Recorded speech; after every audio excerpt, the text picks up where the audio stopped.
Bəzən bir nağla inanmaq üçün sadəcə musiqinin sədalarını eşitmək və zərif bir rəqsi izləmək kifayət edir.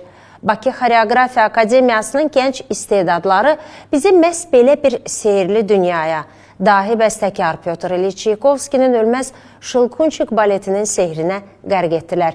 Klassik sənətin incisi hesab olunan bu əsərdə xeyirlə şərin mübarizəsi, Marinin cəsarəti və şəkər dünyasının rəngarəng rəqsləri canlandı. Maraqlısı budur ki, bu dəfə səhnədə peşəkar balet ustalarını deyil, bu sənətin sirrini böyük həvəslə öyrənən gənc tələbələri görə bildik. Gəlin 130 ildən çoxdur ki, dünya səhnələrini fəth edən bu nağılın Bakıdakı yeni nəfəsinə birlikdə tamaşa edək. Bakı Xoreografiya Akademiyası klassik balet sənətinin incilərindən biri hesab olunan Pyotr İliç Çaykovskinin ölməz əsəri Şılkunçik baletini tamaşaçılara təqdim etdi. Musiqili teatrın səhnəsində təqdim olunan bu möhtəşəm səhnə əsərində Akademiyanın orta ixtisas təhsil pilləsinin gənc və istedadlı tələbələri çıxış etdilər.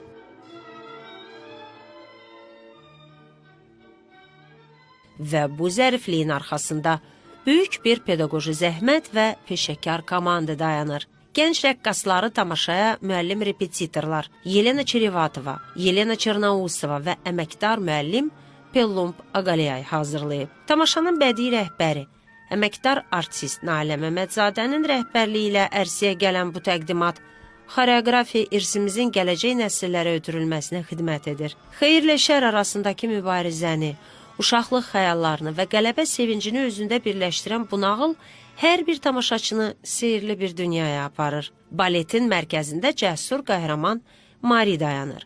O, xilas etdiyi Şılkunçiklə birlikdə şəkər dünyasına doğru əsrarəngiz bir səyahətə çıxır. Çaykovskinin möhtəşəm musiqisi və yeni ilin bayram ovqatı səhnədə bənzərsiz bir atmosfer yaradaraq izləyiciləri valeh edir.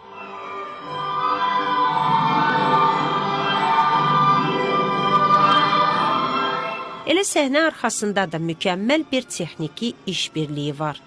Tamaşanı əməkdar artist Yuri Lobaçov idarə edir.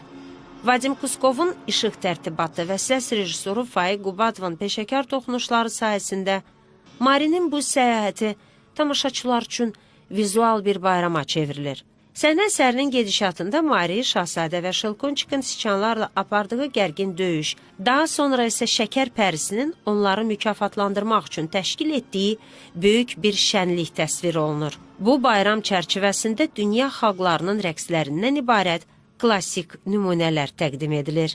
İspan, ərəb, rus, çin və çiçəklərin rəqsi. Baletin finalı isə Şahzadə və şəkər pərisinin xüsusi estetik gözəllik qatan möhtəşəm birgə rəqsi ilə yekunlaşır. Bu layihənin həyata keçirilməsində əsas məqsəd klassik rəqs və balet irsinə olan marağı artırmaq, gənc nəsildə bu sənətə sevgi aşılamaq və ümumilikdə Azərbaycan xoreografiya sənətinin inkişafına töhfə verməkdir.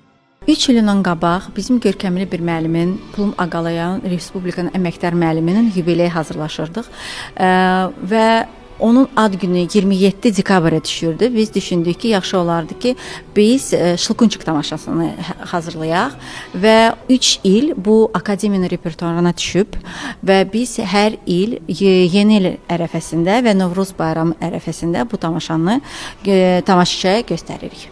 Burada mənim göstərdiyim, tamaşaçıya ötürməyə çalışdığım rol isə İspan kuklasıdır. Hansı ki, bu rolu çox sevərəkdən rəqs etməyə çalışıram. Bugünkü gözəl Şılkunçik baletimizdə sehirbaz obrazını canlandırıram. Qışı gətirmək, uşaqları sevindirmək və kuklalarla bu gecəni əyləndirmək bugünkü mənim vəzifəmdir.